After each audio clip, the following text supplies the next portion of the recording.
Dad planned Lavish 60th birthday without inviting me, so I blocked his credit card. Now he won't speak to me. Last week I received a call from my dad only for him to inform me that he was going to celebrate his 60th birthday lavishly. His boast was funny to me, so I laughed heartily and asked him what he was going to do that is considered lavish in his opinion. He said he was going to book a resort or rent a house in Hawaii or finally visit New Orleans depending on the mood he'd be in. He said he was going to invite all his friends and family, even the people living overseas. It's going to be a whole weekend of celebration with amazing cuisine and fun places to visit. Until now, his usual activity for his birthday had been to go to the golf course with his buddies and then have lunch at the hotel. But this year he wants to leave the town. I was surprised to hear my antisocial, 60-year-old dad talking about going out of his house for his birthday and planning a whole trip that is sure as hell gonna exhaust him. But I didn't want to be the party pooper, so I just let him enjoy the future he was thinking about. I told him to get moving if he wants to prepare everything before his birthday. I also said if he wants to ask my opinion, I'd prefer to go surfing in Hawaii instead of visiting the historical places of New Orleans. But my dad said I shouldn't get so excited because he wasn't planning on inviting me. For a minute I thought he was kidding me. Of course he'd invite me. I'm his only daughter. How can he not invite his only daughter when he was just talking about inviting extended family from overseas? But when I laughed, he said it wasn't a joke and that he hasn't forgotten about our previous argument from my last birthday. He said he had decided that if what I told him before was really what I wanted, then there's no need for him to cater to my wishes or force me to hang out with him. He said just as I have the full freedom to whatever I want without his interference, he should also have the full freedom to do as he wishes without involving me. Now I was really pissed. Not because he didn't invite me, he was just being petty, and that annoyed the heck out of me. How could he even think to use that serious of a conversation to take his revenge like this? Last birthday when I turned 27, he told me that I should start dating and looking for people to settle down with. He was practically forcing a blind date on me, and I screamed at him not to meddle in my life. I told him I was fine the way I am and I'm old enough to make my own decisions. I reminded him that I moved out of his house years back, and with it he also lost the right to dictate everything about my life. If I wanted to marry someone, I'd find them, but he doesn't have to meddle and set me up on dates without asking for my permission.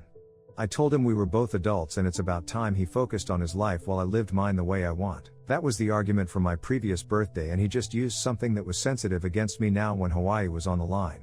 If it was New Orleans, I wouldn't have minded staying at home, but Hawaii? Come on, no one can say no to that. So I told him not to behave as a child and just let me come. But he was adamant about not inviting me, and finally he irritated me so much that I hung up. For the next few days I couldn't get the idea about his trip out of my head. I knew I only had a few weeks before his birthday and needed to do something.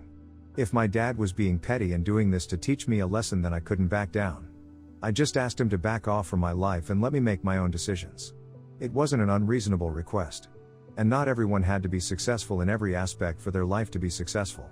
I was happy with having a well-paying job and friends I could go out and drink with whenever one of us felt down. I was just enjoying myself and figuring out what kind of life I actually wanted, and he wants me to start settling down. But I couldn't let his arrogance go unanswered.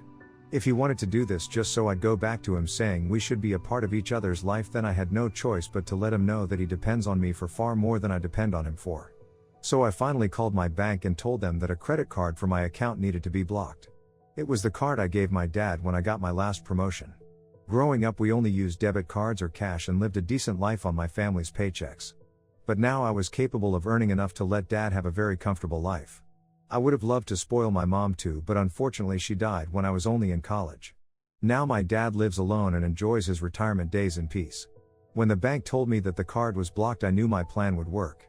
There's no way dad could pay for every expense without the card, and he'd have to talk to me. And so I waited.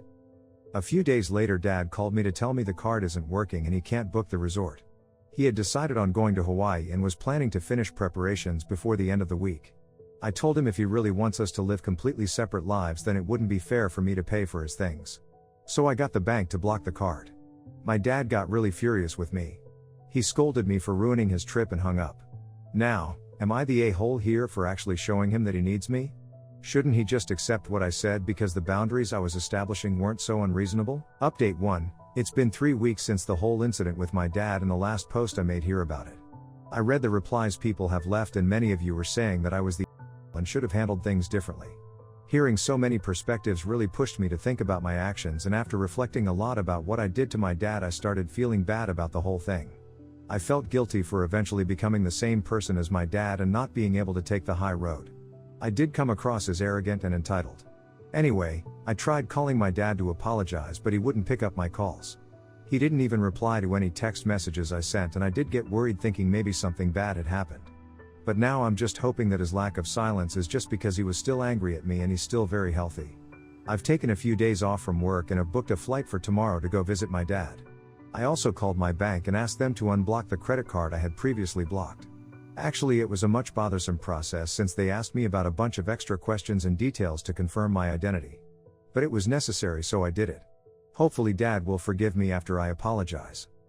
Update 2, my dad is alright. I wanted to say that first because many of you were asking for an update about him and why he wasn't in contact with me. Turns out he was really just angry and was also quite surprised after seeing me. When he finally let me in, I gave him a forceful hug and went in to settle down. That evening during dinner I brought up the topic of our fight and I told him I really am sorry about how I behaved and that his card is unblocked so he could plan everything as there's still 2 weeks left in his birthday. But he just stared daggers at me and said it's too late because the resort he wanted to book would have no openings for the next month or so. That made me feel even worse. But I kept talking. I was determined to let everything out that day and make him understand where I was coming from. After all, his anger was misplaced too when he banned me from his 60th birthday. I told him how what I did was just out of arrogance and not because I actually hate him. I explained to him how his words caused me to feel hurt because I was under the impression that he had understood my wishes on my last birthday, but it turns out he just took everything the wrong way and was trying to get revenge for something that wasn't unreasonable to ask for. It took a while. We kept talking about it even the next day, but eventually my dad came around. He finally accepted the fact that both of us were at fault and we should try and understand each other more from now on. Hopefully he'd remember that and wouldn't tell me next year that I'm again not invited. Update 3, can you believe it? My stiff dad, who was planning the Hawaii trip for his 60th, actually changed plans and went to New Orleans with his friends. No family was invited in the end and he sent me the pics he took there. All his old buddies looked so proud walking around the town. I must say the place looked beautiful. Maybe I'd visit someday with my friends too. Hopefully that will be before my 60th. For now I'm just happy that Dad and I had made up and no major damage was caused. He was able to make the trip and my account has a little dent in it now. So my son, 19 male, recently had a baby. Due to his girlfriend having a bad relationship with her family, the plan after we found out about the pregnancy was that they would live with me so that I could help them with the baby.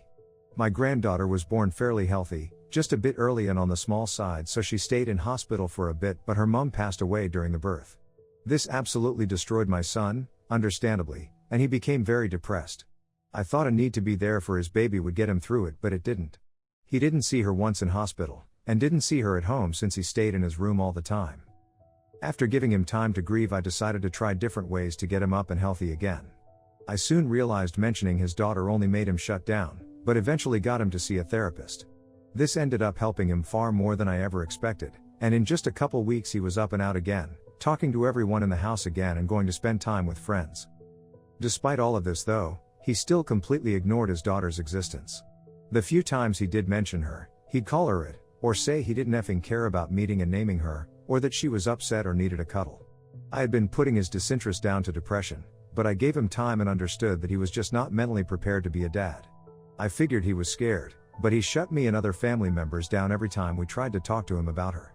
After weeks of this, I brought up adoption, but he refused, saying that wasn't fair, he just doesn't want to be her father. I then told him either he talks to me about what he's feeling when it comes to his child so we can work through it as I teach him to be a dad, or he gets out of my house. Yes, it was harsh, but him pretending she didn't exist was so incredibly unfair to her, and I couldn't let him emotionally neglect her forever. I was more than happy to raise her myself, as I had been, if that was the choice he made, and I told him he would be welcomed back when he decided he was ready to be her dad. It worked, turns out, as he started crying, saying how scared he was to do it alone without his girlfriend, which then had me crying until eventually we went upstairs for him to meet his daughter and then name her. I was so overwhelmed with joy that I temporarily stopped feeling guilty for my threat, but now that a few days have passed I keep thinking about it. I had always sworn to never kick one of my children out of our home, and while I knew he had places to go and money to keep him going so he'd have been safe, I can't help but feel guilty for suggesting it. The only thing I can reason myself with is that in that moment in time I had to prioritize my granddaughter over my son, and that I made the right choice in doing that to protect her. Sorry for the long backstory, but I felt it was all necessary. But am I the a-hole? I am a 26 female, was contacted by a girl I sorta went to high school with, 22-ish female. She was a freshman when I was a senior, About a guy I briefly dated in high school, only about 3 months, who is now 28-29 male. She started out asking how I was doing, asking about some of our old mutual friends, pretty normal Facebook message conversation. Honestly, I almost got MLM vibes and was prepared to cut the conversation off if it got there, but she then asked me about 28 male. She asked if he had ever exhibited controlling behavior when we dated. I told her yeah, that was why I broke up with him. We dated when I was 15 and he was 17 or 18. Almost as soon as we made it official, he had all of these rules about me not being able to hang one-on-one with any male friends or any of my gay/bi female friends since I was bi and I might cheat on him with them and not think it counted. He would also randomly grab my phone when I was texting people and read through the conversation and point out things that I was doing that could be construed as potential cheating. Example, making plans with a group of friends, talking to one of the male friends about it and using smiley face emojis in the conversation. There were also multiple instances of me hanging out with friends where he would show up uninvited and critique how I was dressed and ask my friends really inappropriate questions. I got tired of it pretty quickly and broke it off. He went to college out of state and I never really thought about him again until now. So, I gave her the lowdown on what happened when we were together. She said, "Thank you." He has apparently continued this pattern of behavior and her friends are pretty divided on whether or not it's normal. About a week later, yesterday, someone messaged me on Snapchat saying that what I did was ridiculous. I ruined their relationship and honestly she was blowing his actions out of proportion and that he's changed a lot since we dated. I told them that the only reason you actually need to break up with someone is wanting to break up with them, and block that person. I feel like I might be the a-hole because it's technically none of my business what he gets up to now, but it's not like I went out of my way to find who he was dating and tell them about my experience.